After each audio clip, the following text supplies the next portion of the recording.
ะ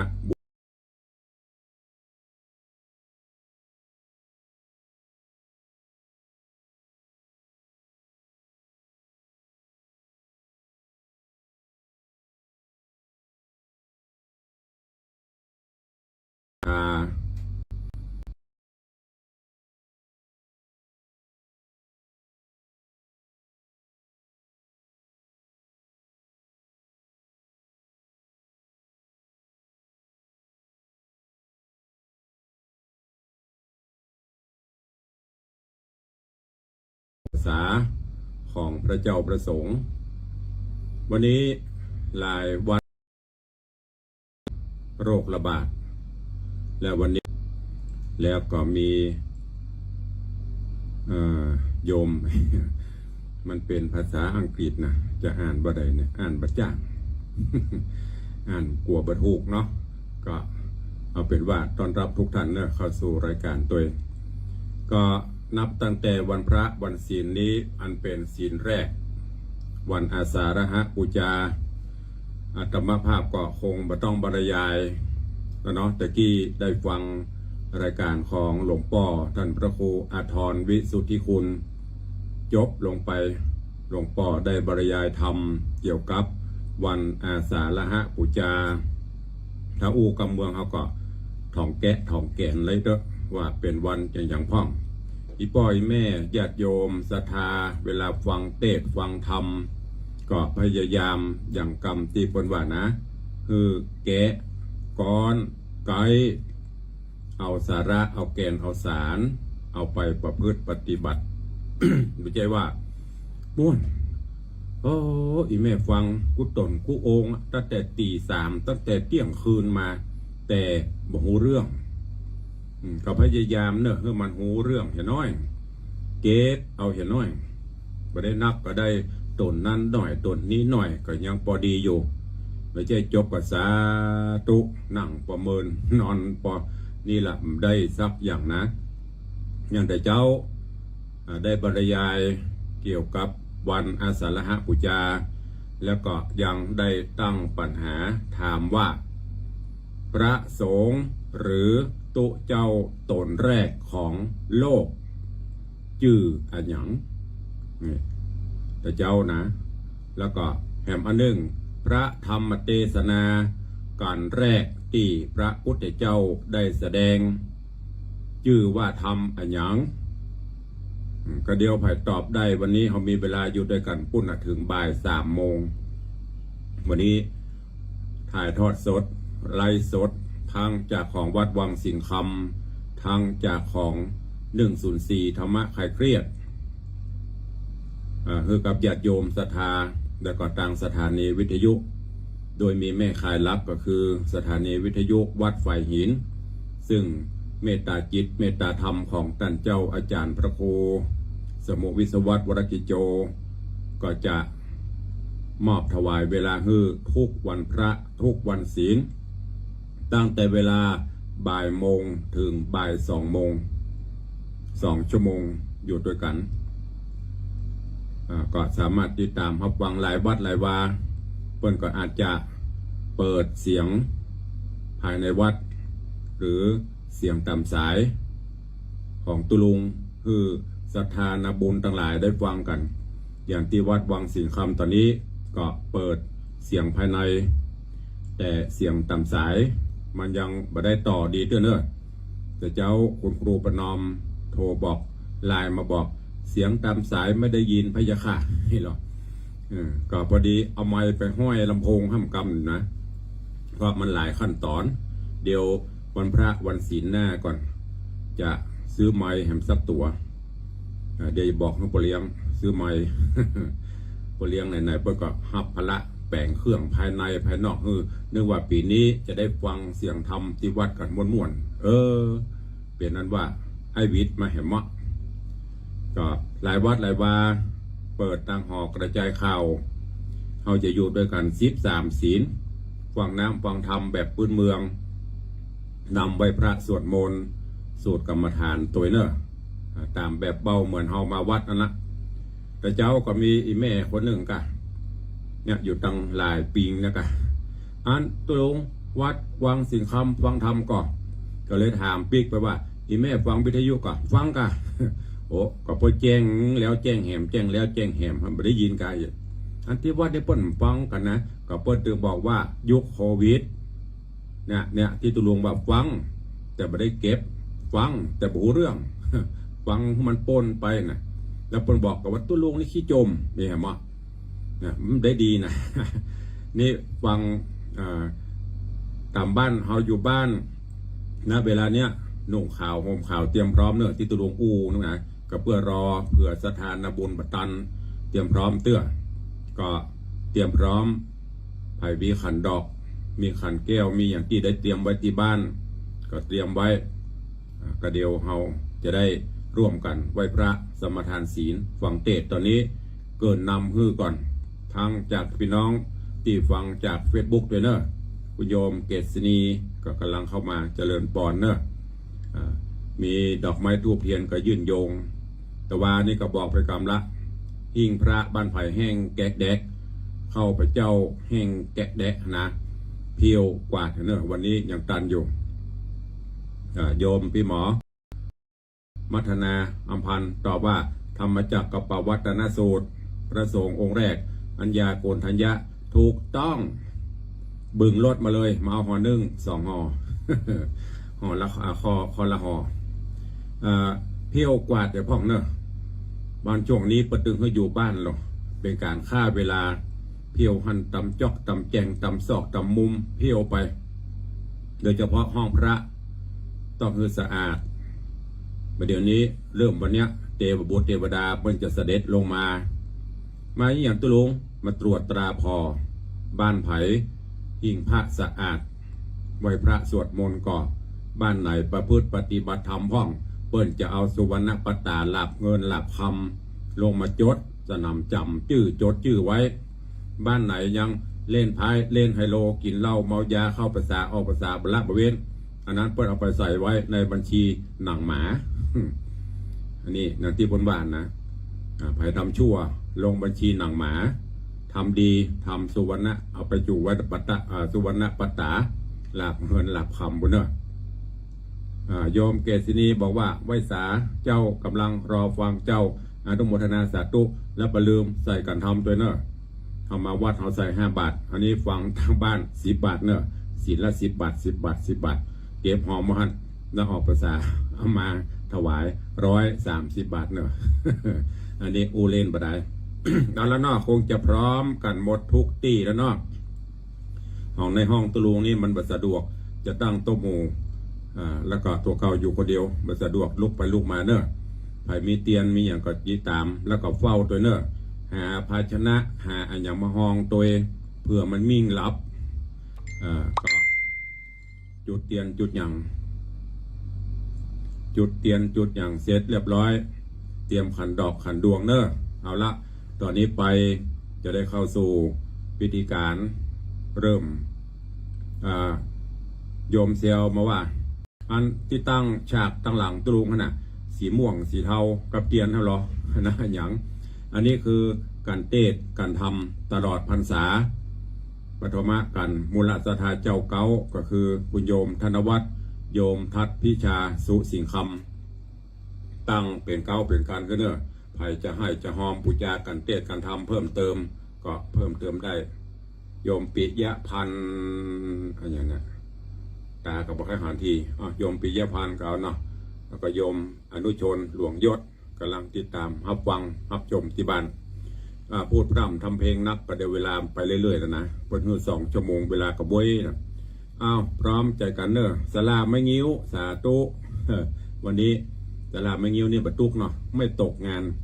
วางชื่อฮะของโหเดิมเจ้าสลาแปลงเฮือนนะ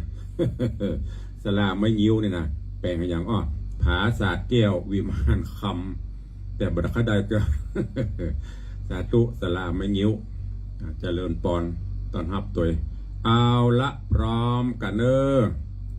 ก็เดี๋ยวก่อยก็ไล่ตอบเนาะต่าง Facebook กำลังไหลเข้ามากระโละฟังไปตัวพร้อมใจกันเนอะเราจะได้เริ่มไหว้พระสมทานศีลแล้วก็ฟังเทศฟังธรรมเป็นลำดับไปณโอกาสบัดนี้ อิมินาสการเรนะพุทธังอภิปูชยามะอิมินาสการเรนะ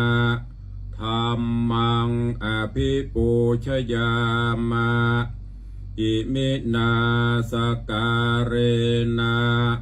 สังฆังอภิปูชยามะอะระหังสัมมาสัมพุทโธภควา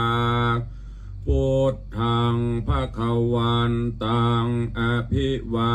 เทมิ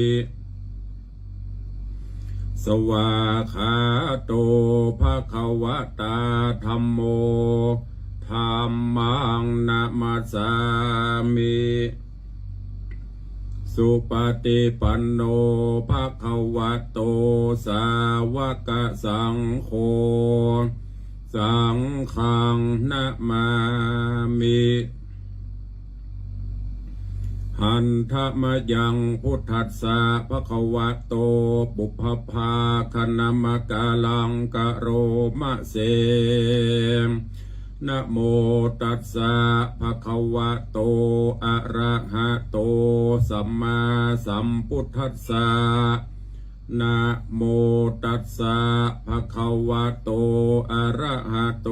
สัมมาสัมพุทธัสสะนะโมตัสสะภะคะวะโตอะระหะโตสัมมาสัมพุทธัสสะ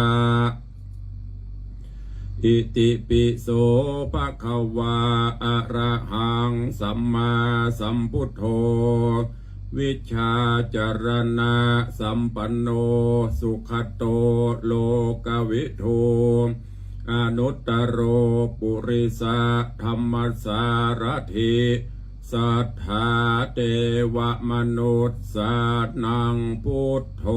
ภคะวาติสวาขาโตภควตาธัมโมสันทิฏฐิโก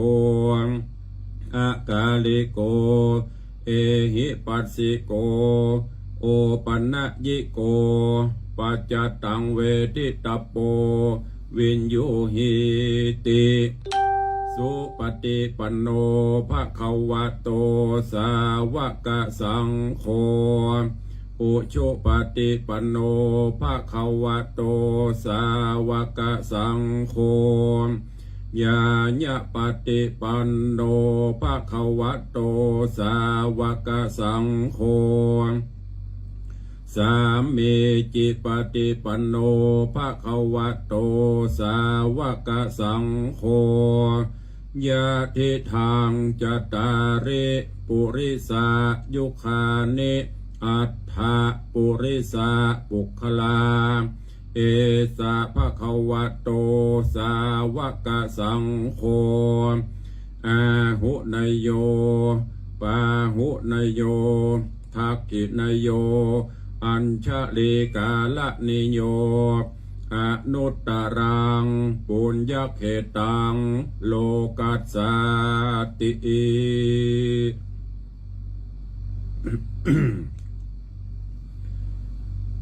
ตอนนี้ไปตั้งอกตั้งใจเนออาราธนาศีลคนเดียวที่บ้านที่จองตุลงจะอยู่ตังเพฮือศีลแต่เจ้าก็ฮือประละ5 ข้อตั้งแต่ตอนเจ้ามาถึงเวลานี้กึ่งวันเข้ามาแล้วทบทวนดูเป็นห้องว่าตรวจศีลฮับแต่เจ้ากันไปพ้องแล้วก็เข้ามาตอนนี้ตัวเองเจริญปอนเนอร์โยมแม่สีวันปันทวงศ์เอาถึงว่าปนละปนลืมกันละอีก เข้ามาติดตามฟังธรรมกันเนอแล้วก็โยมเนี่ยโยมพินแปลว่าโยมพิมพ์ ภาษาอังกฤษนี่ไม่ค่อยถนัดนะแต่เจ้าฮับศีลไปปานาทินากาเมมุสาสุรามาถึงเวลานี้ยังครบกันไหมมีภัยบกพร่องอันใดพร่องตรวจตราไปแล้วก็ตั้งใจฮับสมทานศีลก่อนที่จะฟังน้ำฟังธรรมเด้อ นะโมตัสสะภะคะวะโตอะระหะโตสัมมาสัมพุทธัสสะ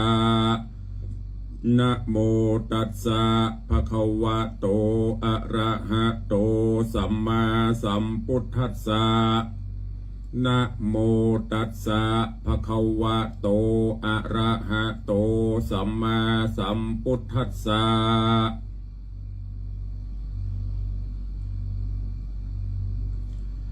พุทธังสรณังคัจฉามิธัมมังสรณังคัจฉามิสังฆังสรณังคัจฉามิตุติยัมปิพุทธังสรณังคัจฉามิตุติยัมปิธัมมังสรณังคัจฉามิตุติยัมปิสังฆังสรณังคัจฉามิตติยัมปิพุทธังสรณังคัจฉามิตติยัมปิธัมมังสรณังคัจฉามิตติยัมปิสังฆังสรณังคัจฉามิปานาติปาตาเวระมณีสิกขาปะตังสมาติญามิอะตินนาตานาเวระมณีสิกขาปะตังสมาติญามิกาเมสุมิจฉาจาราเวระมณีสิกขาปะตังสมาติญามิมุสาวาตาเวระมณีสิกขาปะตังสมาติญามิสุราเมรยะมัชฌปมาตฐานาเวระมณีสิกขาปะตังสมาติญามิอิมานิปัญจสิกขาปตานิสีเลนะสุขติงยันติสีเลนะโภคสัมปตาสีเลนะนิโพติงยันติตัสสมาสีลังวิโสทะเย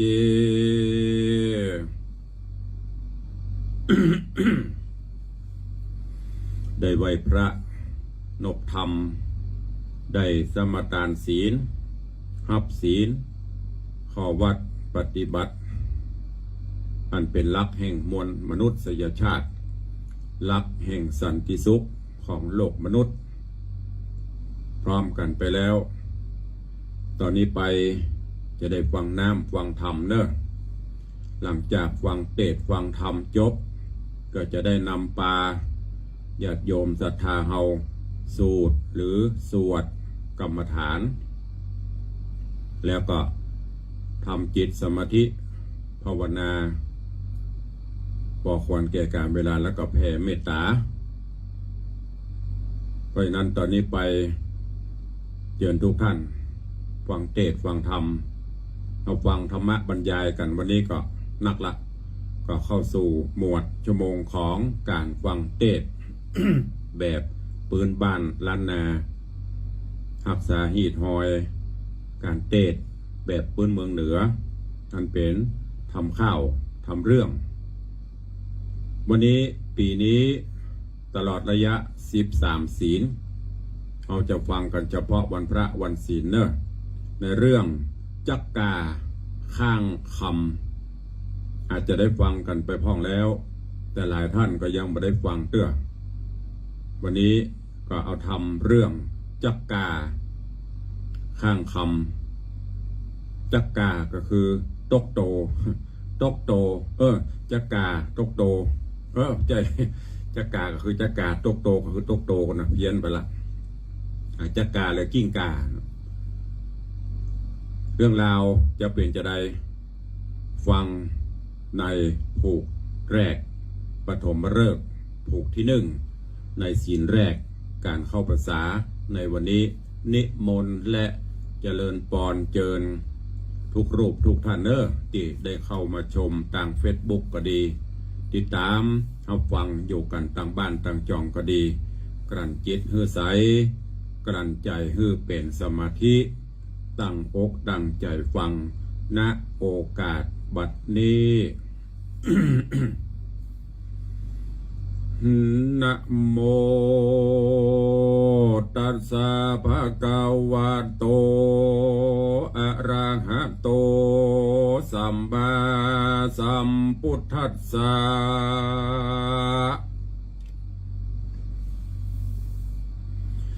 เอ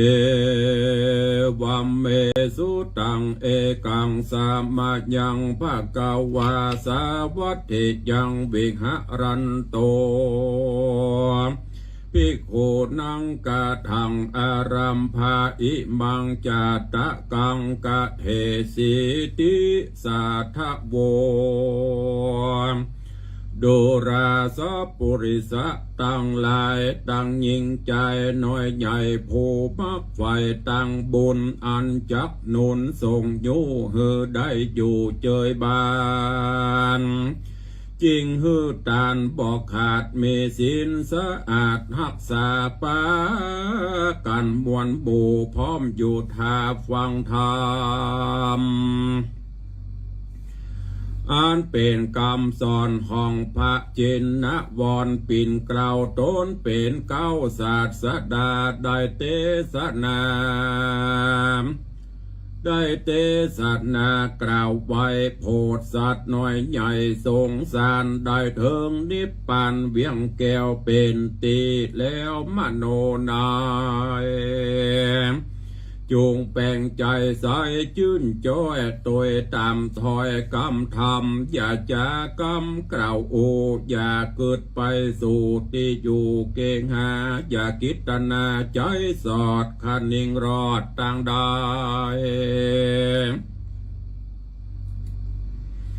จูงน้อมใจฟังที่เอาเป็นที่พิจารณาแถมพระญาตัวเก่าเฮือมากเต่าแนะนำการฟังธรรมนั้นโสดยังประโยชน์เหลือหลา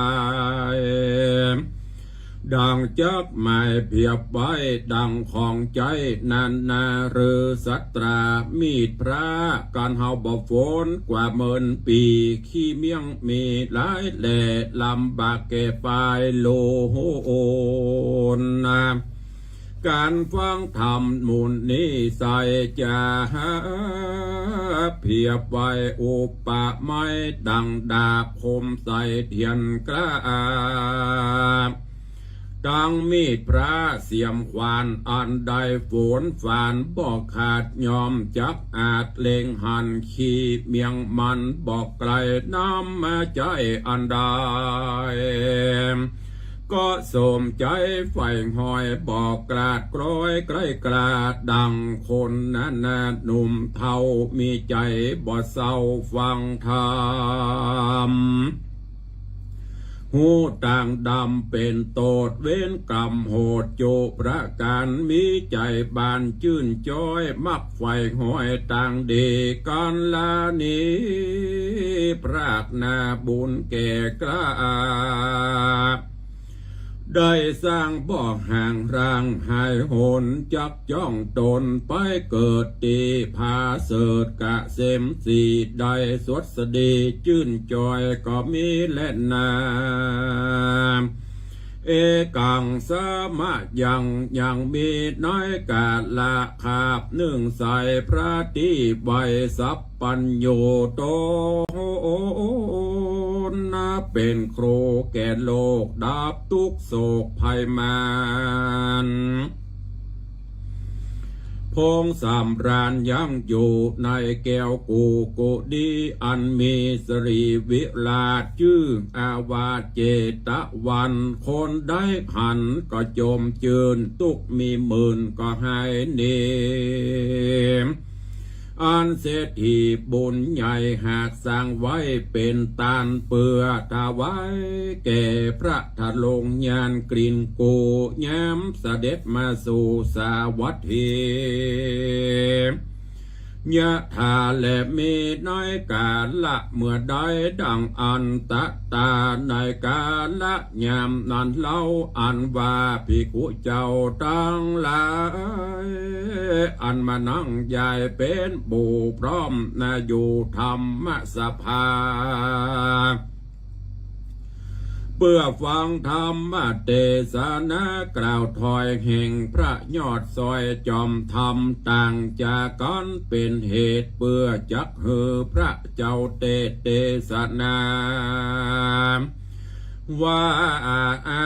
บุโส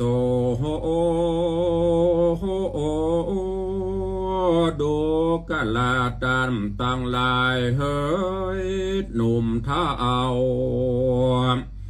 ข้านี้กึดเล่าสังกาประจุมสัตตามวลหมู่อันข้างอยู่สงสารพ้องก็สุขบานจืนจอยพ้องก็บ่ต่ำก้อยการใดพ้องก็มาเข็นใจกันอยากตุกลำบากเครื่องขีสุขทุกข์มีนิดเล่าสังมีบทเต่าสะมือกันและนาอาทะโขภะกวาเตสังวัจจะนังสุตวาในการลาดันใส่พระที่ไวทะโรงยานพงสำราญยังจอดในอารามยอดกันทกุดีโสตัญญาณมีวิเศษแม่นอยู่เขตแดนไกลได้ยินเสียงใสเป่งป้อยจุเยี่ยงถอยกำจามอันปิโคสังฆามวลหมู่มากล่าวโอจากกันพระเลงหันเก้าเหตุจักวันเตสนาเพื่อสอนสัตตามวลมากเหือโป้นจากเครื่องขี่พระมุนีปิ้นกล่าวจริงเสด็จเต้าลีลาจากคันธาที่อยู่เข้าไปสู่โรงธรรมพระองค์คำไปหอดแล้วก็คือนั่งแต้นแก้วอาสนะส่วนภิกขุสังฆานุ่มเท่าหันพระเป็นเจ้าสัพปัญโยเสด็จมาจูต่อหน้าบ่ได้จะสัพปันก็ปากันอภิวาทไว้พระบาทสามโหนดับปากโตนจุผูบอกกล่าวอูจามไอพระก็มาแลไปพอคอยแล้วกล่าวถอยพุทธาว่าภิกขเวทดูราภิกขุตั้งหลายมวลหมู่พงกาวโอสังจะหันเฮามาจวนใส่ลวดยังไว้บัดเดียวจงจะเลี้ยวกล่าวโอเฮอเฮาหูขีดญาตินั่นนาเจ้าภิกขุตนองค์อาจอันจบฉลาดโดยโวหารก็นมัสการก้มกล่าวใครบอกเราตามมีพระมุนียอดซอยก็ตอบถอยกำจาว่าสุขทุกข์นั่นนาบ่ไรหากมีกับโลกไตสงสารเมื่อเฮาสร้างสมปันแต่ก่อนนับบ่ผ่อนปันปียังสะเวยทุกขีบ่น้อยเกิดเป็นสัตว์ถอยเดรัจฉานเมื่อสมปานแก่กล้าได้กลับเป็ดนามาเป็นคนตุกเลโรโหนลายแหลดได้เว้นเวหายนีพระมุนีตากล่าวเต้านั้นแล้วก็หับข้าอุบแก้วบ่อเจียนจาหากเป็นประเวณีมาแต่เก้าแห่งพระพุทธเจ้าจุตนก็มีแลนา ตีนานเจ้าพี่โคตนองค์อาจก็อภิวาทนมัสการว่าข้าแด่พระชินนะมันเป็นเจ้าอันว่าชาติเก่าปางลาหังผู้ข้ายังไปหูว่ามีอยู่สันใดขอพระไข่บอกเล่าตั้งแต่เก้ารอดปลายภิกขุหลายน้อยใหญ่หูแจ้งควายตามมีแต่เตออัฐโขภะกวาในการละนอนใส่พระที่ไว้ทะลงยาน จะไขนิทานจัดแล้วจริงไขข้าอุบแก้วเตสนาว่าอาติเตกิระภิกขเวจัมปานกเรตุกตังกัมมะวิปาเกจาติสังสะเรตถาคเตจโตอโหสิดังนี้ภิกขเวดุกราภิกขุตังหลายตนเป็นสายอริยจาตเจือดนักปราชญ์รงยันแต่เมินนั้นนักโสดลายกับโกฏอสงไขยยังมีเต้าห่อใจตนนึ่งใส่ผ้ากดไว้ว่าเต้าจำปาสะบวยปลาใหญ่กวางมีชื่ออ้างว่าจำปานกรตนผู้ถอนเต้าไทยยังมีเตวีไว้ชื่อจันตาทะลงโสภาพิลาดมักโอกาสจะหวานใจหุ่มตันไฟเอืออยู่จุเมื่อเดเล นางเตวีนอดเนาขานิงเล่าหันโหนว่าจุมหมู่คนโลกไตทวนนาควายยิงใจเกิดมาแล้วตายบอกขาดกันเขากลอยกราดเป็นผี เข้าของมีมากหน่อยเต้าปลายก้อยไฟมือบ่อาจถือตื้อไปใดเต้าเว้นไว้ตูบุญบาปเขาจักหาบติดตนเกิดเป็นคนหนึ่งจากกันว่าเว้นขาดดังบุญชื่อว่าโสนเปล่าวางเหตุบ่ได้สร้างตั้งเดนางเตวียอดซอยใดจื่นจอยเจยบานมักหือตานเข้าน้ำบัดถูพรำปัจจัยมีสินใสสะอาดบ่ประมาทภาวนาก็มีเล็ดนาอันว่าหงปาลาแห่งเต้าดูจื่นเย้าเรื่องไรเป็นเวียงใจผาเสดคนเมืองเกิดหลวงลาย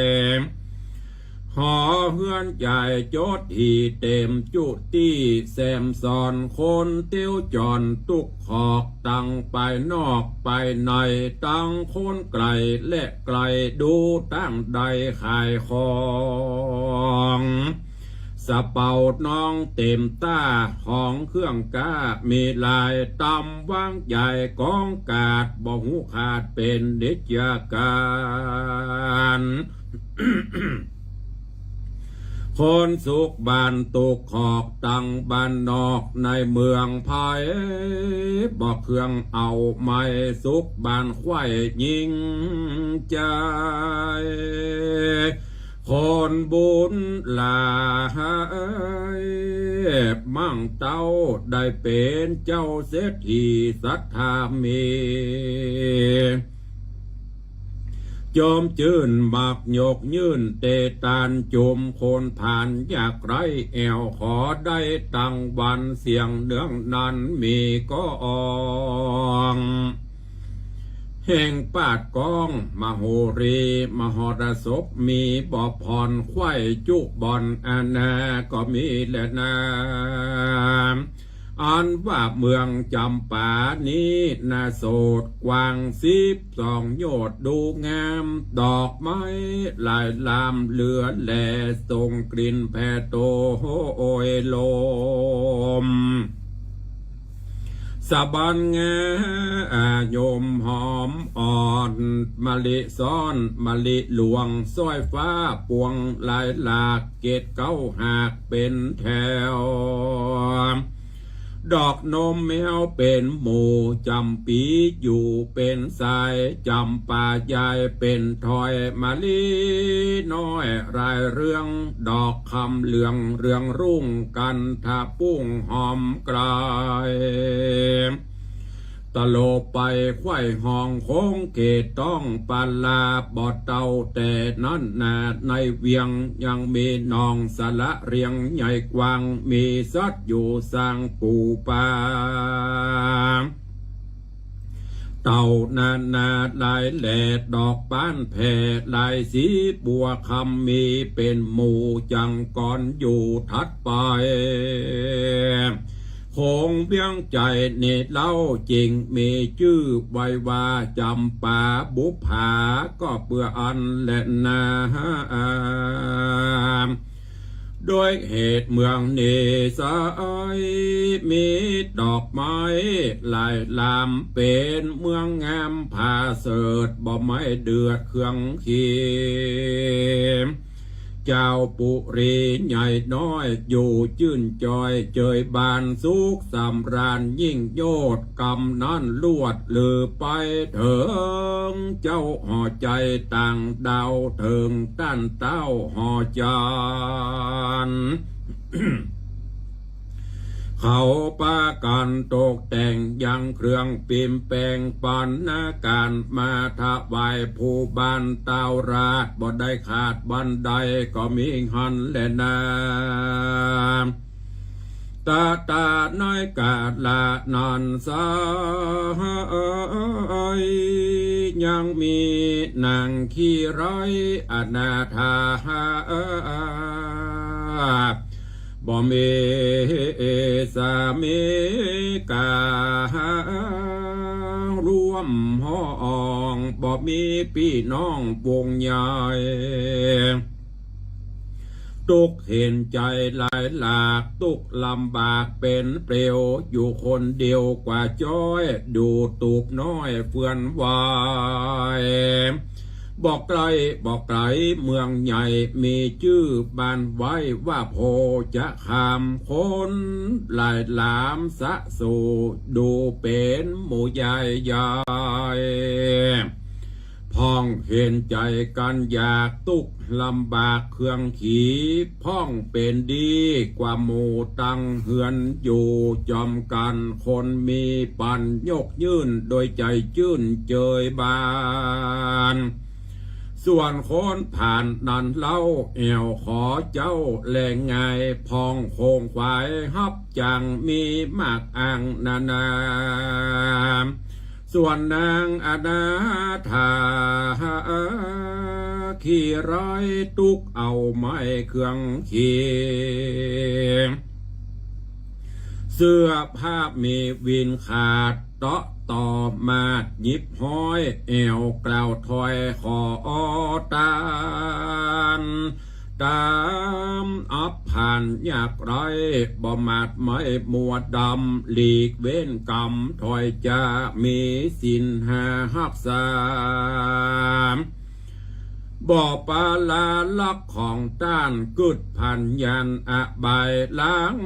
เตื้อพันภายกล่าวอ้างขอฮับจ้างกระทำการใดเข้าสารปูมาตามเขาหากจักปานอ่านว่านางบุญพันเนตเล่าตุกคำเจ้าแหล่งไง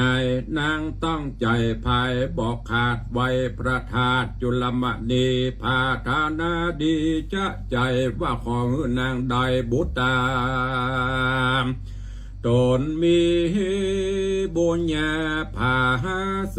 ดได้มาเกิดกับนางตุกจาง เสียงขาดบ่ไม้บาดเครื่องขี่สวดสดีเตียงเต้าตุกค่ำเจ้าได้เจยบาน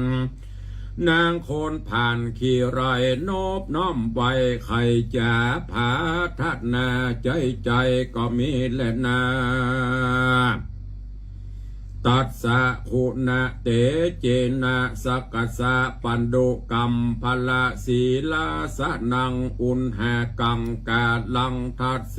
สีโดยเตจะศีลอันใหญ่อันนางดอดไทยหักษาอันว่าหินศิลาแตนอาจแห่งเตาราดนอเมืองบนก็แม่บานโดนากระดางมาหอนแข่งข้างเสมอหินเต้าขุนอินบุญใหญ่ขวาดหูใดสัญญาว่ามนุษย์สาลุ่มไตตนมีบุญกราผาเสดเตียงไม่เดือดเครื่องเคียงก้าวสุจำบดีหันเหตุจริงสองตีปะเนตเล่งดูย่างคงจุมปูโลกไตก็หันนางนาไทยผู้เครื่องเคียงอันจุเลกมกล่าวขอนอดเนาบุตตาอันว่านางบุญนานิโสดเว้นกรรมโหดจุประการมักหือดานบอกขาดบ่ประมาทต่างธรรมมีสินจำ85บ่หยาบจ้าปัลลาแถมในยะนึ่งนาจากก่อนนางบ่ได้ย่อนต่างโบน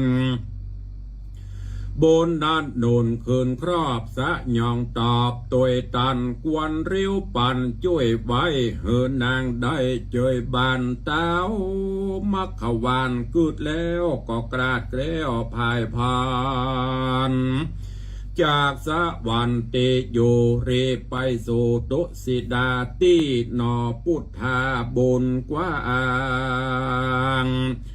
พองอยู่สั่งสมปานเต้ามักขวานบุญใหญ่ก็โนบน้อมไว้นอมุนีใครว่าดีโอกาสเป็นบทบาทกทาว่าพมริสาดังนี้เป็นเก้าว่าโดราเจ้าผู้หาทุกบทใดบาทนี้ใส่กวนอามกาละงามผาเสดกวนลงไปเกิดลุ่มฟ้าเพื่อโพดสัตว์โลกลายิ่งใจอันเวียนเกิดเวียนตายบอกขาดคือเขาได้โอกาสปูจาปนเครื่องกาเอาไม่คือเขาได้เจยบานสู่นิพพานเวียงแก้วดับเสียงแล้วตันหาบัดนี้นาโลกไตในบ้านใหญ่โพจะคามมีนางใจงามยอดซอยใครได้ลูกน้อยเป็นใจขอเจ้าบุญภายตนพาเสดลงไปเกิดเมืองโคนที่นางตาโบนะนอดเนาอ่านเกิดเป็นแม่เจ้าแต่เดิมอ่อนแดดเตนาว่าอ่านตีนอนหนอพุทธาตนพันเผาพันแผ่วได้กันเต้าตนเกี่ยวอินตาขออาราธนาอยู่ไกลพระที่ไวสัพปัญโยวางเป็นครูยศโยดนำสัตคำโอขบัตะสงสารก็หับกรรมเต้ามักขวานบุญกราโตนเจ้าฟ้าเมืองสวรรค์ การนอจอมทันโตนสักสวัสดหับยังกรรมอาราธนาก็รีบไกลกลาไปสู่ยังตีอยู่เมืองโคน ก็เอามือโตนลูบวาดที่ต้องนางนอนน้อยนาดบุญผันฮืดนางได้ฟันขวาดหูแล้วเต้ากลิ่นกูอินตามก็รีบไกลกลาบ่อจะไปสู่จันฟ้าเมืองบนส่วนนอตัสปนบุญกวางพงก็สร้างสมปาน ก็จากวิมานติอยู่ลงมาสู่เมืองคนเอาปฏิสนกำเนิดในต้องนางผู้พาเสดอนาถาก็มีแลนะปุตตะมังตัมปะวันนะโอรัสสังพรัมมาพรหมสุปินังกาเฮเปตัปปังเอตัมปนรติงการว่าฮอดกลางคืนนั้นใจนางขี้ไรอนาถาก็นำนาพันละฟันละกำฟันหักอัศจรรย์นางฝันหันปู่เทาผู้นึ่งเล่าโตนวิเศษเอาดอกบัวเตดแดงงามกันทะจำหอมหืนมาย่อยื่นปันนางเอาดอกวางต่อหน้านางรีบกำคว้าเอาใดกอดเน็บไว้กับอกแล้วรีบยกใส่เกลาเอาเน็บเล่าแซมผมนางพาโรมหลายหลากบ่เมินหากก็ฟื้นสะดุ้งตื่นเมินตานางสังกาหลายแหลกหากที่แต้เป็นฝันอาสาจันบอดน้อยนางกืดขาคอยไปมาว่าจักหายดีกาใครหัวอดถ้าอยู่ยาวไปก่อนตาวันใส่แจงแล้วนางดอกแก้วอนาถาก็ไปแสวงหากล่าวอ้างขอฮับจ้างไข่ปานดังตั้งวันแต่ก่อนนางอีดอ่อนกาญาเหตุนางทาลงขับผ่าต้องใหญ่ก็มีและนาเตจะนาอันว่าคนตั้งหลายหยะน้อยใหญ่เขาหันใส่ตนนางผิวเหลืองสร้างอ่อนอ้อยดูอ่อนม้อยเลือลายก็จะไม้เล่าสาวควายพับดาวปาลาว่านางนิดนาดูหลากตุกลำบากเป็นเกลียว อยู่ตนเดียวเปล่าวังบอบมีใจแนบพังเป็นผัวสั่งมีใจหนัวแต่ใส่เนบดอกไม้หิมตางสั่งใจจางลำตีพ่องเก่าจีเอิ้นด่าเป็นกำหยาบจ้านาหาอานาพ่องไข่จ้าเก่าทอยว่าเป็นหญิงถอยเหลือการสัตว์เดรัจฉานเนื้อนายน้อยใหญ่เกิดเป็ดและไก่หมูหมายังมีเวลาเป็นเตื้อหูรังเรือเป็นโหนเมืองเป็นคนแต่บอกกึดแผ่ไปยาวบ่สืบสาวฮือแมนสังกึดเล่นตามใจกันใจคนใดอยู่ไกลก็ฮือเขาได้เจยโจมมาเขาพาลมเฮาแล้วก็กลาดแล้วให้หนีบ่เป็นดีแต่เล่าดังกำบักเก่าแต่ไทยจากกล่าวไว้เปิงเปล่า ว่ายามเป็นสาวเปิ้นดูให้ยามเป็นไม้เปิ้นดูแขวนกำจีบแก่นไม่บาดจางมาบาดหัวใจจักมีไผ่แจงแน่เอาเมืองแต่สัจจังเฮาทุกขังต่ำก้อยกวนกะจักก้อยอยู่ไปน้ำเปียงใดดังอันบัวเปียงหันโหนเข้าจุคนหนุ่มเทาดานางนอดเนาอนาถามีนาหลายแหล่บอกเวนเวยิงใจก็มีหันแหล่นาตาน้อยกาละนอนเล่ากำอูเล่าจะไข่ก็ลวดเลือไปสะเศร้าไปลอดดาวปุรีนางเตวีน้อยนาดก็ฮืออัมมาต่างตาเอานางอนาถามาสู่ยังที่อยู่เวียงใจอัมมาดใบแกวนใจรีบน้อมใบอัญจุลีรีบลาหนีไปสู่ยังที่อยู่นางนาดแล้วก็โอกาสขี่ยาว่าโดราชนางอนาถาเฮ้ยนอนเอาบัดนี้แม่เจ้าเตวีอาจยามี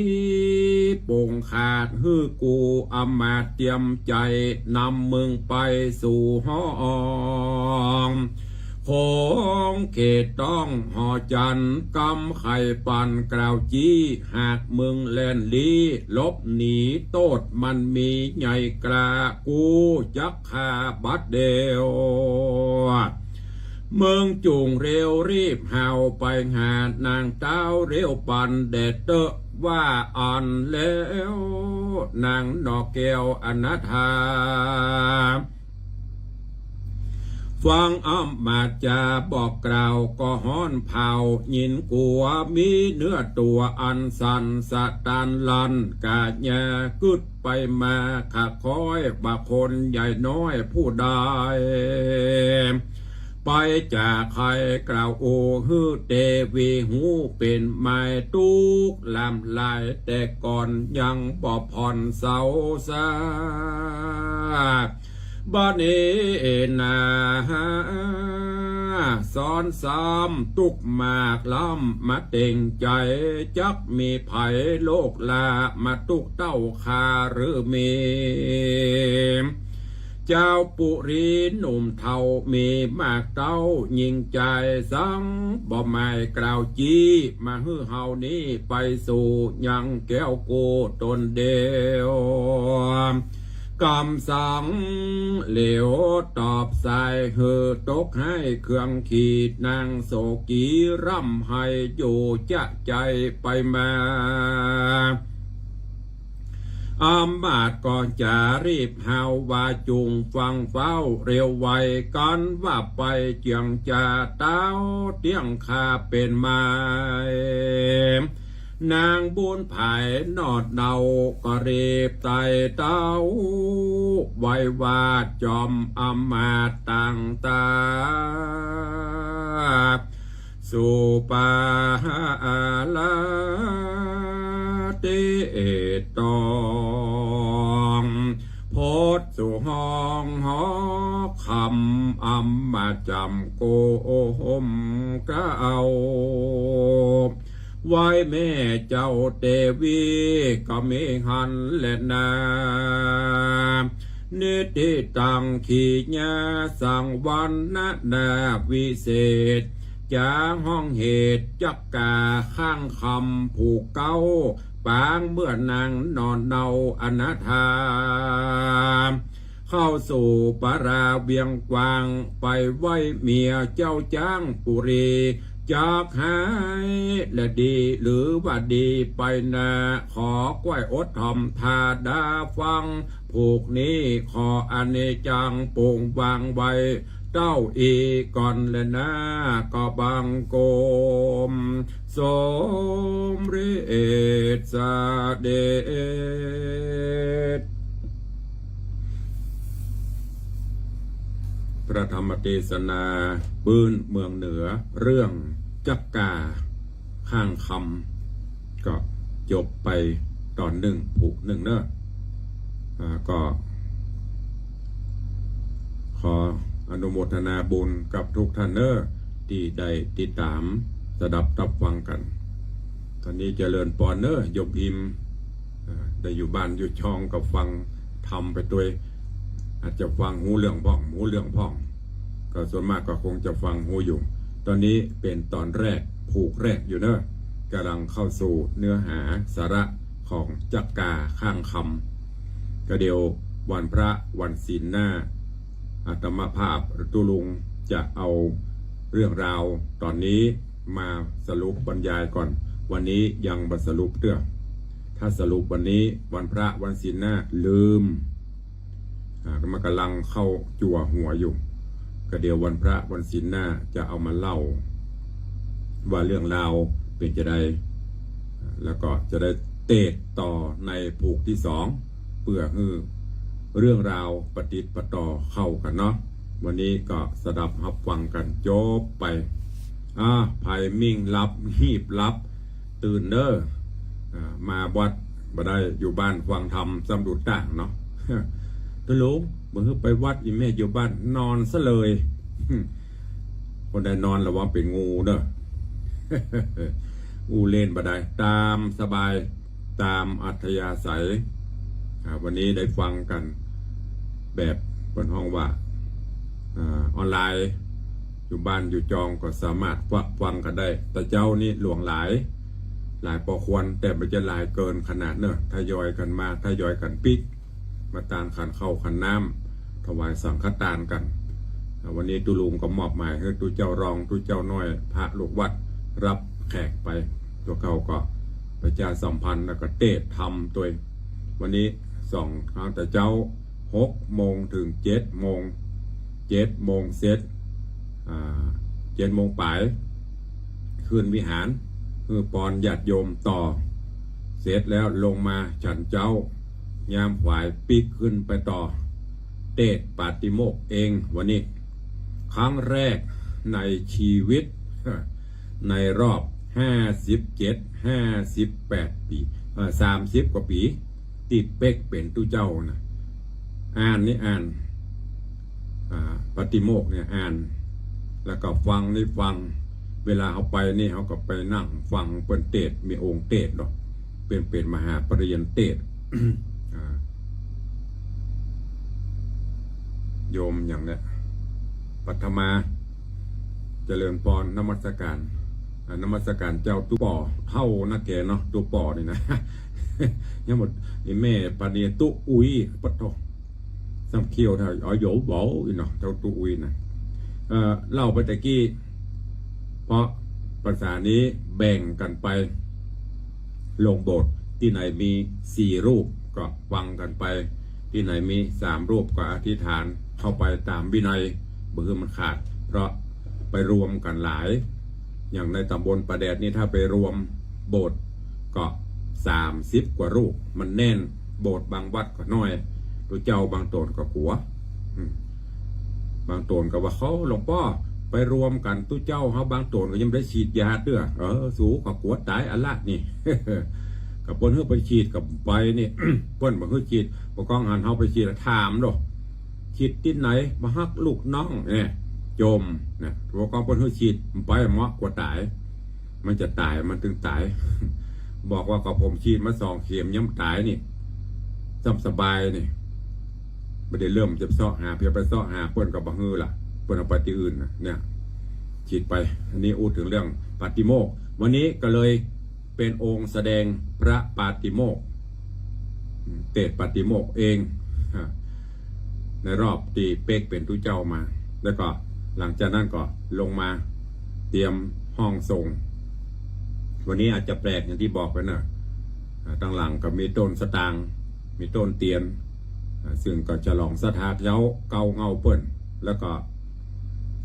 เตรียมเสร็จฉันเพลเสร็จ พักสกรรมนัดหมายกันว่าบ่ายโมงเกิงจะเริ่ม บ่ายโมงอาจารย์พระครูสมุวิศวัตรเอาตุลุงเปิดดนตรีบรรเลงอย่างออกอากาศเย็กเพราะวันนี้เปิด104ไว้ตลอดตั้งแต่เจ้ามาถึงวันนี้ในวัดนี้เยอะได้ยินดนตรีเอา บ่ายโมงจะเริ่มกระเดียวโทรศัพท์ตัวโกนมาพร้อมแล้วครับพร้อมแล้วนิมนต์เอาก็จะเป็นได้เข้านั่งต่อพูดจากันมา2 ชั่วโมงเดี๋ยวนี้ผ่านไปละชั่วโมงปลายละเหลือแฮม45 นาทีเหลือ45 นาทีจะ3 โมงก็วันนี้ปฏิบัติศาสนกิจในวันอาสาฬหบูชาวันสำคัญนี้เต็มสูบเดี๋ยวพาค่ำก็ไหว้พระสวดมนต์นั่งสมาธิต่อขอบคุณทุกท่านเนอะที่เข้ามาติดตามและก็เจิญจวนทุกวันพระเราจะปะกันต่างออนไลน์ต่างสถานีวิทยุและต่างเฟซบุ๊กเฟซไลฟ์ เข้ามาแล้วท่านใดที่เข้ามาทางเฟซบุ๊กเฟซไลฟ์จะให้กำลังใจอันใดก็คอมเมนต์พิมพ์ไว้ได้เนอะเดี๋ยวจบรายการแล้วก็จะไปตอบต่างคอมเมนต์ส่วนต่างสถานีวิทยุกับเดียวเหลือเวลาท้ายๆก็กล้วยผู้จากันเนาะตอนนี้ไปพักผ่อน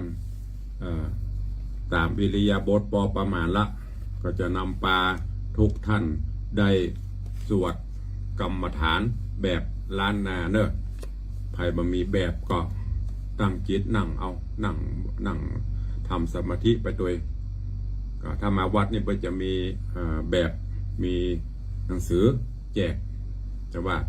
อยู่บ้านก็ใครที่มีก็มาเปิดพอมันก็จะคล้ายๆกันนะถ้าเป็นวัดนี้พ่ออาจารย์ก็จะสู่มาแก้วทั้ง3ตามแบบเบาได้มานั่งมานอนเป็นว่าได้ถมน้ำลายคายนั่นหมักแต่เตียวได้เหี่ยวเงาพระธาตุวันนี้เป็นจะสู่มาเพื่อเป็นบาปเป็นกรรมแต่นี่เราไม่ได้มาเราอยู่บ้านก็มันเป็นอย่างนั้นสวดกรรมฐานพร้อมกัน ต่างออนไลน์เนอะใครมีหนังสือก็เปิดพอบ่มีหนังสือก็นั่งรวดทำเป็นสมาธิไปก็จะสวดพอประมาณแล้วก็จะได้อุจาตารายการกับญาติโยมศรัทธานาบุญเนอร์ ณโอกาสบัดนี้ใครมีหนังสือก็เปิดสวดกรรมฐานแบบปืนเมืองเนอะ นะโมตัสสะภะคะวะโตอะระหะโตสัมมาสัมพุทธัสสะนะโมตัสสะภะคะวะโตอะระหะโตสัมมาสัมพุทธัสสะนะโมตัสสะภะคะวะโตอะระหะโตสัมมาสัมพุทธัสสะพุทธังสารนังคัจฉามิธัมมังสารนังคัจฉามิสังฆังสารนังคัจฉามิตุติยัมปิพุทธังสารนังคัจฉามิตุติยัมปิธัมมังสารนังคัจฉามิตุติยัมปิสังฆังสารนังคัจฉามิตติยัมปิพุทธังสารนังคัจฉามิตติยัมปิธัมมังสารนังคัจฉามิตติยัมปิสังฆังสารนังคัจฉามิ นะโมพุทธายะนะโมธัมมายะนะโมสังฆายะอัปปะมาโนพุทโธอัปปะมาโนธัมโมอัปปะมาโนสังโฆพุทโธเมนะโธธัมโมเมนะโธสังโฆเมนาโทกัมมัฏฐานังเมนาทังกัมมัฏฐานาตาญะกาจาลิโยเมนาโทอะหัมพันเตพุทธา โนสติกามัฏฐานังยาจามิพุทธานุสติกามัฏฐานังเตทะเมพันเตอะหัมพันเตธัมมานุสติกามัฏฐานังยาจามิธัมมานุสติกามัฏฐานังเตทะเมพันเตอะหัมพันเตสังฆานุสติกามัฏฐานังยาจามิสังฆานุสติกามัฏฐานังเตทะเมพันเตอะหัมพันเตปิติอุปาจาระสมาธิงยาจามิอิติปิโสภะคะวาอะระหังสัมมาสัมพุทโธวิชชาจารณะสัมปันโนสุขโตโลกาวิทูตโรปุริสธรรมัสสารถิสัทธาเทวมนุสสานังพุทโธภะคะวะติสวากขาโตภะคะวะตาธัมโมโกอากาลิโกเอหิปัสสิโกโอปันนะยิโกปัจจัตตังเวทิตาโปวินยูหิติสุปฏิปันโนโตสาวกสังโฆโอชุปฏิปันโนภะคะวะโตสาวกสังโฆยายาปฏิปันโนภะคะวะโตสาวกสังโฆสามีจิปฏิปันโนภะคะวะโต โคยะติทางจัตตาริปุริสายุคานิอัฏฐปุริสาปุคลาเอสาภะคะวะโตสาวกโคอาหุนายโยปาหุนายโยทักขินายโยอัญชลิกาละนิโยอนุตตารังปุญญเขตังโลกัสสติอัตเถเอมัสสะเมงกาเยเกสาโลมานะคาตันตาตะโจมังสังนะหารุอัตถิอัตถิมินจังวักกังหาทะยังยักนังกิโลมากังปิหากังปะภาสังอันตังอันตาคุนังโอทะเลกาลีสังปิตังเสมหังบุพโพโลหิตังเสโตเมโทอาสุวัสสาเคโลสิงคานิกาลามุตตังมัทธเกมัทธลุงคันติทวัตติงสากาลังอะยังอัตตาภาโวอานิจจังตุขังอนัตตาอสุจิอสุพังอิมังกัมมัตทานังปุณภาโวติอจิรังวัตตายังกายโยปัตถวิงอาทิเสสติจุตโธอเปตะวิญญาโนนิรัตถังวากะลิงกะลังปัตถเวธาตุอาโปธาตุเตโชธาตุวายโยธาตุโรปขันโทเวทนาขันโทสัญญาขันโทสังขารขันโทวิญญาณขันโทปัญจขันธาอัจฉตาภหิทาอาสังขาราอเนจจทุกขาอนัตตาวิปริณามธรรมาอเนจจวัตตสังขาราอุปาทวัยธรรมิโนอุปาจิตวานิโรชันติเตสังปุปัสสะโมสุโขนามโรปังอเนจังขยัตเถนะนิจจังวัตตะนิพพานัง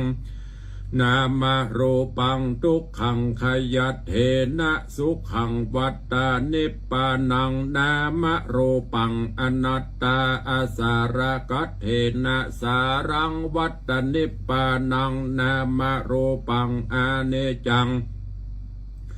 นามารูปังทุกขังนามารูปังอนัตตานิจจังวัตตานิพพานังสุขังวัตตานิพพานังสารังวัตตานิพพานังนิพพานังปรมังสุขังต่อไปสวดปรมี30 ตัดเนื้ออิติปิโสภะคะวะตานะปาละเมตานะโอปะปาละเมตานะปาระมัทธะปาระเมไมตรีเมตตาการุณามุทิตาอุเปกขาปาละเมสัมปันโนอิติปิโสภะคะวะศีลปาละเมสัมปันโนศีลอุปปาละเมสัมปันโนศีลปาระมัทธปาระเมสัมปันโนไมตรีเมตตาการุณามุทิตาอุเปกขาปาละเมสัมปันโนอิติปิโสภะคะวะเนคขัมมะปาระเมสัมปันโนเนคขัมมะโอปปาระเมสัมปันโนเนคขัมมะปาระมัทธปาระเมสัมปันโนไมตรีเมตตาการุณามุทิตาอุเปกขาปาละเมสัมปันโนอิติปิโสภะคะวะปัญญาปาละเมสัมปันโนปัญญาอุปปาระเมสัมปันโนปัญญาปาระมัทธปาระเมสัมปันโนไมตรีเมตตากรุณาลุนามุทิตาอุเปกขาปาละเมสัมปันโนอิติปิโสภะคะวะเวริญญาปาละเมสัมปันโนวิริญญาอุปปาละเมสัมปันโนวิริญญาปาระมัทธปาระเมสัมปันโนไมตรีเมตตาการุณามุทิตาอุเปกขาปาละเมสัมปันโนอิติปิโสภะคะวะขันติปาละเมสัมปันโนขันติอุปปาระเมสัมปันโนขันติปรมัทธปารเมสัมปันโนไมตรีเมตตากรุณามุทิตาอุเปกขาปาละเมสัมปันโนอิติปิโสภะคะวะสัจจะปาระเมสัมปันโนสัจจะอุปปาระเมสัมปันโนสัจจะปรมัทธปาระเมสัมปันโนไมตรีเมตตากรุณามุทิตาอุเปกขาปาระเมสัมปันโนอิติปิโสภะคะวะอธิฐานะปาระเมสัมปันโนอธิฐานะอุปปาระเมสัมปันโนอธิฐานะปรมัทธปาระเมสัมปันโนไมตรีเมตตากรุณามุทิตาอุเปกขาปาระเมสัมปันโนอิติปิโสภะคะวะเมตตาปาระเมสัมปันโนเมตตาอุปปาระเมสัมปันโนเมตตาปรมัทธปาระเมสัมปันโนไมตรีเมตตากรุณามุทิตาอุเปกขาปาระเมสัมปันโนอิติปิโสภะคะวะอุเปกขาปาระเมสัมปันโนอุเปกขาอุปปาระเมสัมปันโนอุเปกขาปรมัทธปาระเมสัมปันโนไมตรีเมตตากรุณามุทิตาอุเปกขาปาระเมสัมปันโนอิติปิโสภะคะวะทัสสะปาระเมทัสสะอุปปาระเมสัมปันโนทัสสะปรมัทธปาระเมสัมปันโนไมตรีเมตตากรุณามุทิตาอุเปกขาปาระเมสัมปันโนอิติปิโสภะคะวะอะหัมปิโหมหิจติธัมโมจติอนาติโตหันตหังกันลยานังกะโรมิกาเยนะวาจามนาสติอะหัมปิโหมหิจราธัมโมจราอนาติโตหันทหังกันลยานังกะโรมิกาเยนะวาจามนาสติ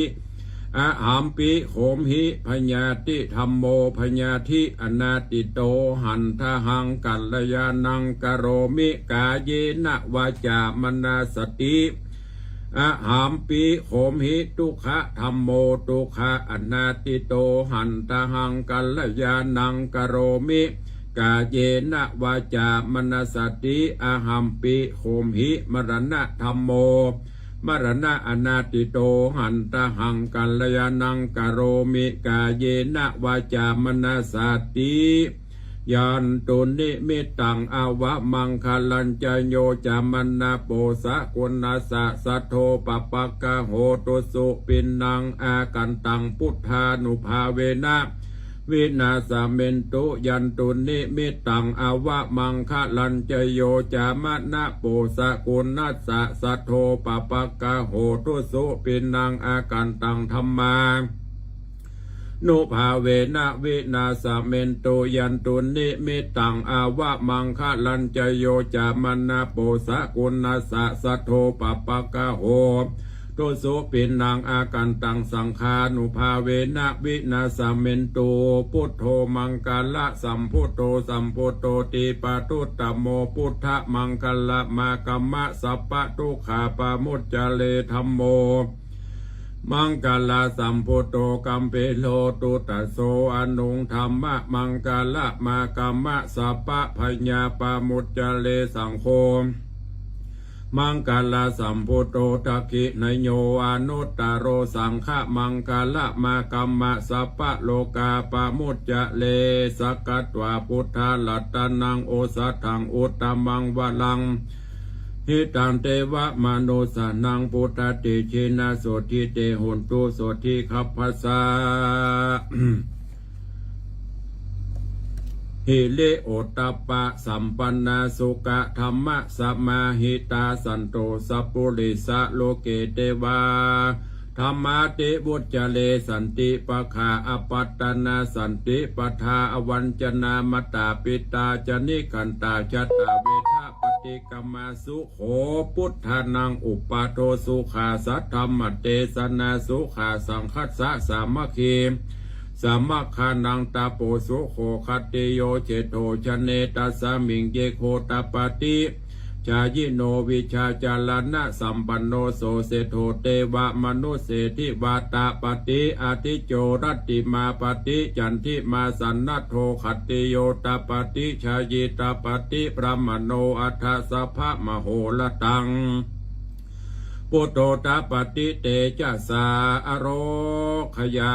ปรมาลาภาสันตุถีปรมังทนัง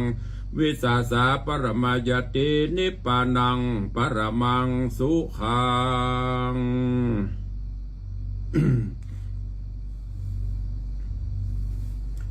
ตอนนี้ไปเชิญทุกท่านได้ตั้งจิตตั้งใจทำจิตภาวนาก่อนที่เราจะทำจิตภาวนาโอ้น้อมถวายการต้อนรับท่านอาจารย์พระมหาสมชายเน้อได้เข้ามาติดตามท่านพระโสนธยาปัญญาธโร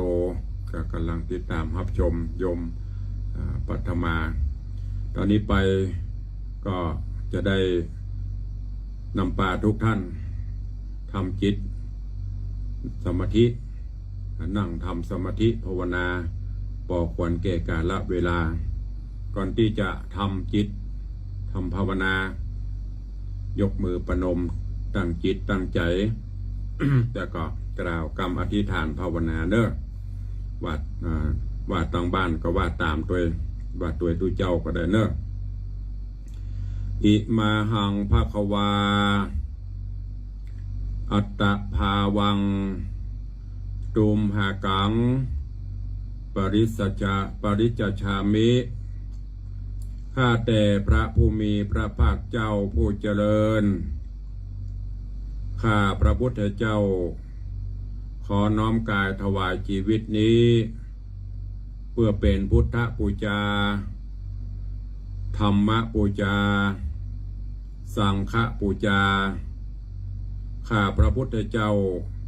จะขอปฏิบัติตามธรรมะขององค์สมเด็จพระสัมมาสัมพุทธเจ้าเพื่อให้บรรลุถึงซึ่งสันติสุขคือพระนิพพานณกาลบัดนี้ปัญจมเรจิโนนาโถ ปัตโตสัมโพธิมุตตมังจตุสัจจังปกาเสสิธรรมจักขังปวัตตยิเอเตนะสัจจวัจเจนะโหนตุเมจยะมังคลังทุกท่านน้อมจิตน้อมใจนั่งทำสมาธิภาวนาพร้อมควรแก่กาลเวลาเริ่มปฏิบัติณโอกาสบัดนี้เนอ ประมาณสัก 2-3 นาที 5 นาที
พอควรแก่กาลเวลาครูบาอาจารย์เพิ่นบอกว่าการทำสมาธิภาวนาเต่าแม่ไก่ก้มกินน้ำจ้างกับยิบหูงูแลบลิ้นก็เป็นพระบุญกุศลก็เดียวก็ค่อยทำกันต่อคนเดียวในภาคค่ำก่อนจะหลับจะนอนไหว้พระสวดมนต์ก็นั่งสมาธิภาวนาสาธุสาธุพันเตข้าแด่พระแก้วเจ้า5 ประการบัดนี้ผู้ข้าได้เจริญภาวนาพุทธานุสติกรรมฐานเจ้า ดวงประเสริฐไว้ปอประมาณเต่านี้แล้ว ขอสุมายอไว้เหนือหัวแห่งผู้ฆ่าก่อนแลต่อไปตั้งจิตตั้งใจแผ่เมตตาเนออะหังสุขิโตโหมิ ขอให้ข้าพเจ้ามีความสุขอะหังนิจทุกโขโหมิ ขอให้ข้าพเจ้าปราศจากความทุกข์อะหังอเวโรโหมิ ขอให้ข้าพเจ้าปราศจากเวรอะหังอัพพยาปโชโหมิ ขอให้ข้าพเจ้าปราศจากอุปสรรคอันตรายทั้งปวงสุขีอัตตานังปริหารามิ ขอให้ข้าพเจ้าจงมีสติสัมปชัญญะอยู่ทุกเมื่อรักษากายวาจาใจให้พ้นจากความทุกข์ทั้งปวงเถิดแผ่เมตตาให้สรรพสัตว์ทั้งหลายสัพเพสัตตาอเวราโหนตุ สัตว์ทั้งหลายจงอย่าได้มีเวรแก่กันและกันเลยอัพพยาปชาโหนตุ จงอย่าได้เบียดเบียนซึ่งกันและกันเลย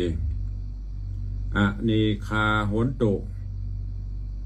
จงอย่าได้มีความลำบากกายและใจเลยสุขีอัตตานังปริหารันตุ จงมีความสุขรักษาตนให้ยิ่งขึ้นไปเถิดต่อไปก็กล่าววันตาน้อยวันตาน้อยขอขมา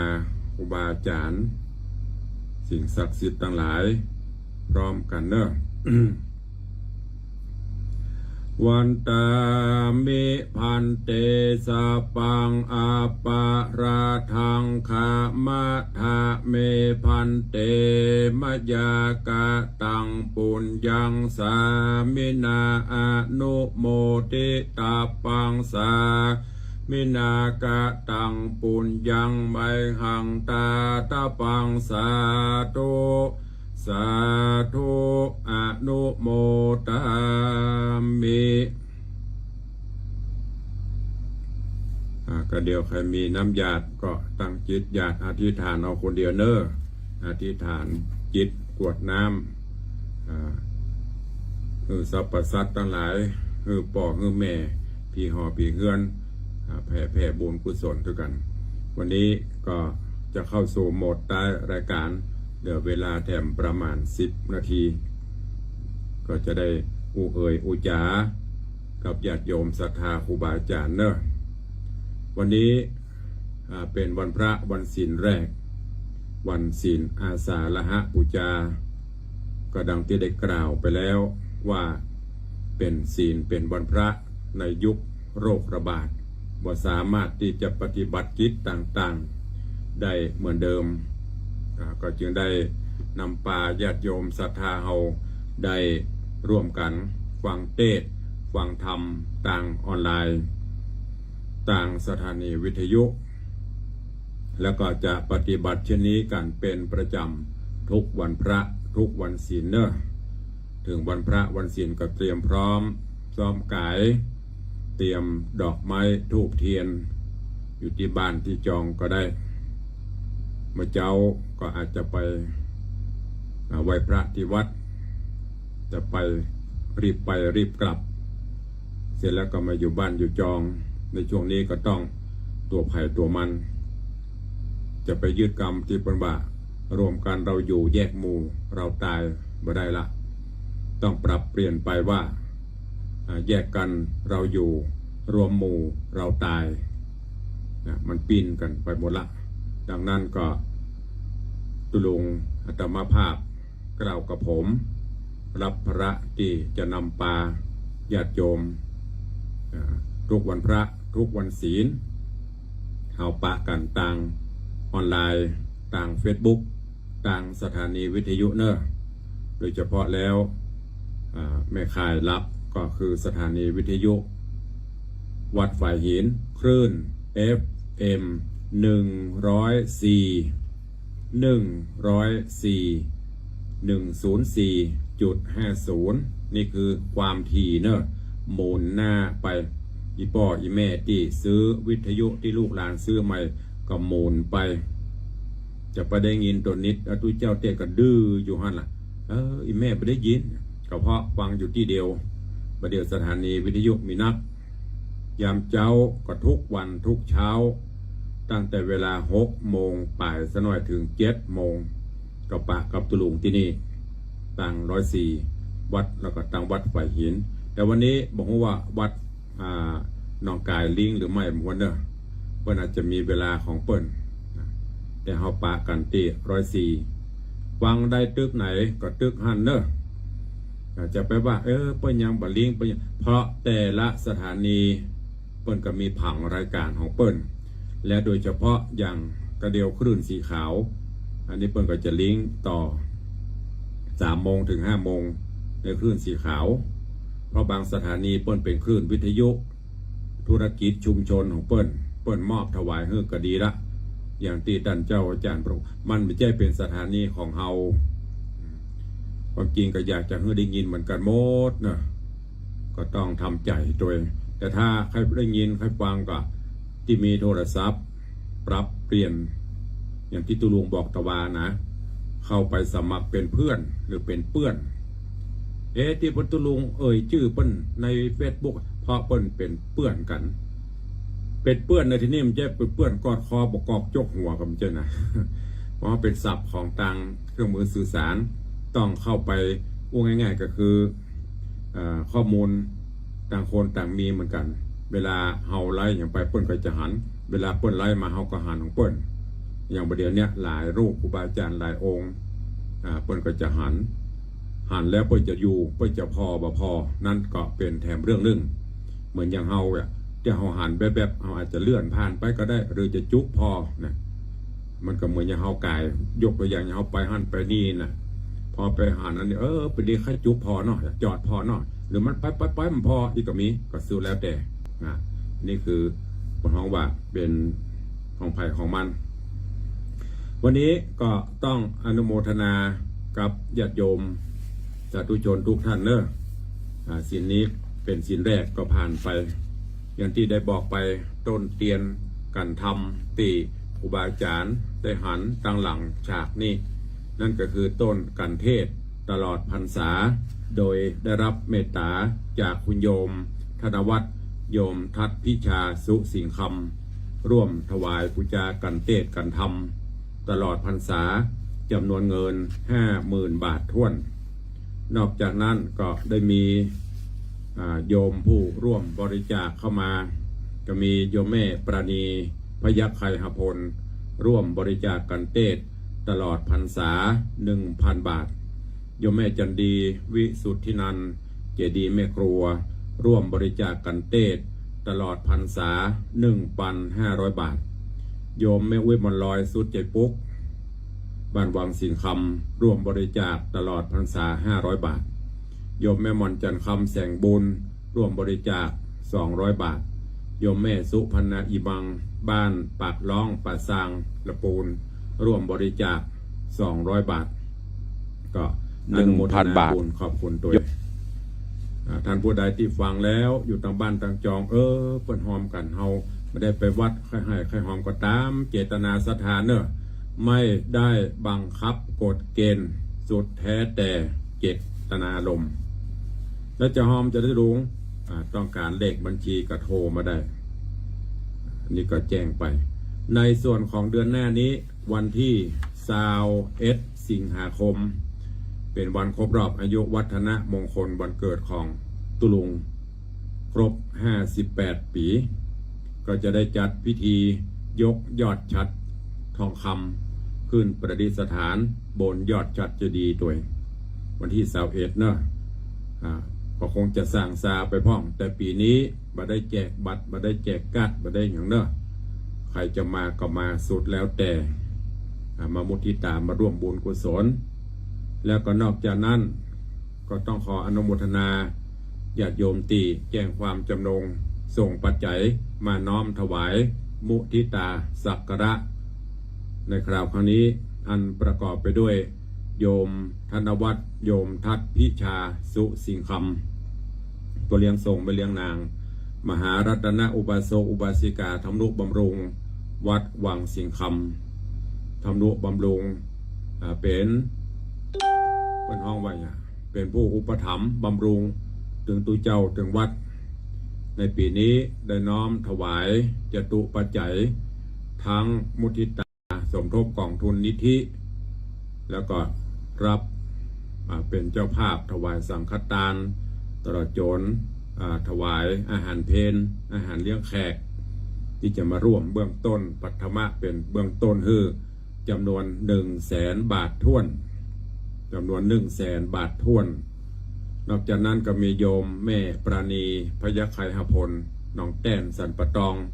ร่วมถวายมุทิตาสักการะสมทบกองทุนนิธิจำนวน 10,000 บาทโยมแม่จันดีวิสุทธินันท์เจดีย์แม่ครัวร่วมมุทิตา 3,000 บาทแม่อุ้ยมอนจันคำแสงบุญ500 บาทโยมอัมพันธ์แปลงโสภาบ้านอุเมงสันปะตอง500 บาทโยมแม่สมพรพระคาวิวัฒน์บ้านขวนเวียง500 บาทโยมแม่อุดคิดชัย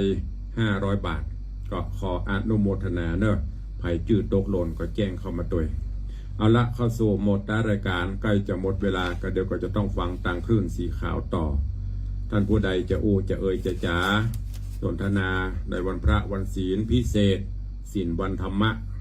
ธรรมสวนะวันนี้ก็เข้ามาได้เนอะใกล้จะหมดเวลาเข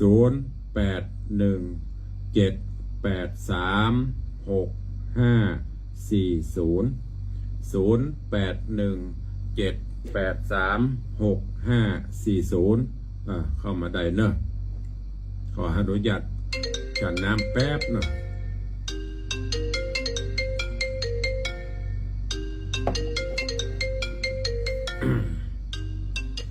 เจริญปอนปรเลียงธนวัฒน์ไหว้สาขาไหว้สาครูบาท่านเจ้าทั้งหลายเนื้อที่ได้เข้ามาดูมาชมท่านพระครูวิสิตเสรพรได้มาฟังเทศน์วันนี้โอ้ไหว้สาครูบาจุลุงในวังเสียงดีแต่ล่อเสียงทองแต่นั่นน่ะก็พุดหล่อได้เน้อวันนี้ตลอดกล้าขึ้นหน้าโมนี่ก็โอ้เสียงขึ้นไปถึงชั้นอินชั้นโบมไม่ให้ลงมาละน้ำฟังที่บ้านหยาดน้ำหรือยังหยาดน้ำล่ะก็กำเร็วแต่หยาดน้ำแล้วก็ดีละไม่ตาก็ได้อยู่ตาตุอนุโมทนาตามนเนาะนางตามนแน่ฐานเนาะถือศีล5เป็นหลักเนาะยึดถือศีล5เป็นหลักไว้อธิษฐานก็เดียวพอจะได้อย่างต่อมีใจก็ได้ฟังต่อเรียบร้อยศีลแม่ก็ฟังต่อเนาะสาธุเนอะได้ยินเพิ่นไปไหว้พระเจ้าวัดไหว้พระราชว่าวางสิ่งคำไว้หรอร่ำเปิงดีมีสุขไหว้สาเนอะกำลังใจแล้วครับกำลังใจคนอื่นโทรว่าไหว้สาครับฟังตลอดครับจะเลินปอนกับปรเลียงธนวัฒน์สุสิงคำเนี่ยการเทศที่อยู่ตั้งหลังนี่ก็คือบุคคลผู้นี้ปรเลียงเป็นเจ้าภาพน้อมถวายพุ่นอันนี้เอาโชว์ไปได้เตือนเนอะถอดไปใช้ยังไม่ได้จะถวายพุ่นออกภาษาบุคคลประเดี๋ยวถ้าเตดดีเตดม่วนก็จะกรอบเฮ้ออีกถ้าเตดบดีเตดม่วนถอนเข้ามาเด้อใกล้จะหมดเวลาละตัวลุงนั่งกับตีนี่ยังไม่ได้ลุกไปไหนนะไม่ได้เข้าห้องน้ำห้องท่านะชั่วโมงป่ายละเกือบ2 ชั่วโมงละเจริญปอนสาธุครูมันมีบางร้านหรือเขาออกความไม่ทราบว่าร้านเขาแปดเลยชัดเจนดีสาธุสาธุก็บุญมี ไหวสาสาธุอนุโมทนาอ้าวเข้ามาสายที่สามไผอ้าวสายที่สามพระสงฆ์เจริญปอน ภาษาข้าแม่บุคา สาธุแม่ปูคาเจริญปอน ข้าขันเด้อ สาธุแม่ปูคาสาธุสายที่สามสายที่สี่ที่ห้าที่หกมีอยู่ก่อนเหลือเวลาอีก5 นาทีสุดท้าย0817836540เจริญปอนโอ้ไอ้ยังปลาล่ำปลาเรือตัดสายไปก่อนเข้ามาใหม่0817836540แม่เลี้ยงบ่เงินว่าจะได้บ่ได้แม่ปฏิมาข้ามเต้ยตุลุงหมูเจ้าไอ้อย่างก็เจ้าว่าจะได้จ้อปฏิมาข้ามเต้ยตุลุงหิวเจ้าเจ้าสบายดีสบายดีอยู่ไปหาตุลุงเลยก็ได้กะผมเพิ่นมากับโลโลหรอมาเลยวันเลยลงไปลูกมาเลยเอากันทำมาเอากันทำมา20,000สาธุจะเลินปอนยมแม่บัวเงินบุญชัยนี่ก็มากินมาตานตลอดมาได้แม่มาจะมาหลายหรอมาพร้อมกันแต่กับได้เด็กหญิงจันคำมันจะมีหมู่เนี้ยเนาะจันคำแสงบุญแม่ปันนี้แม่มันเนี้ยมันจะมีคนอื่นเนาะเข้ามาบ่ได้อันเนี้ยอันอย่างจะโลเข้ากับอันเนี้ยอันอย่างจะไปโจมจ้ะจะไปโจมจะว่าอย่างก็จ้าว่ามาการทำนี่มันเอาแม่300นะท่านก็เติมได้ลูกมันหลายอย่างวิไม่มีปัญหาอย่างฮะ3 ก็ 3นั่นแหละมัน200มันบ่ครบอีเนาะนึกว่าจะเติมเห็นเนี่ยมันครบ13ก็จะสาธุอนุโมทนาทวงมาเลยไม่มีปัญหา300พอดีเนาะสาธุอันนั้น500เนาะมันเกิดเจ้าเป็น8 ปันอย่างต้นนั้น500เนาะอันนี้300เนาะเจ้าชิ้นเดียวกันองค์ปันรวมเป็นปันอย่างสาธุแม่อวยมอนอนุโมทนาเด้อจะเลินปอนเนี่ยทวงมาเตอะตุลุงก็จำมันอย่างหูเต็มโต๊ะนี่ถ้ามันไม่ถูกต้องทวงมาไม่มีปัญหาเข้ามาเหลืออีก2 นาทีสุดท้าย0817836540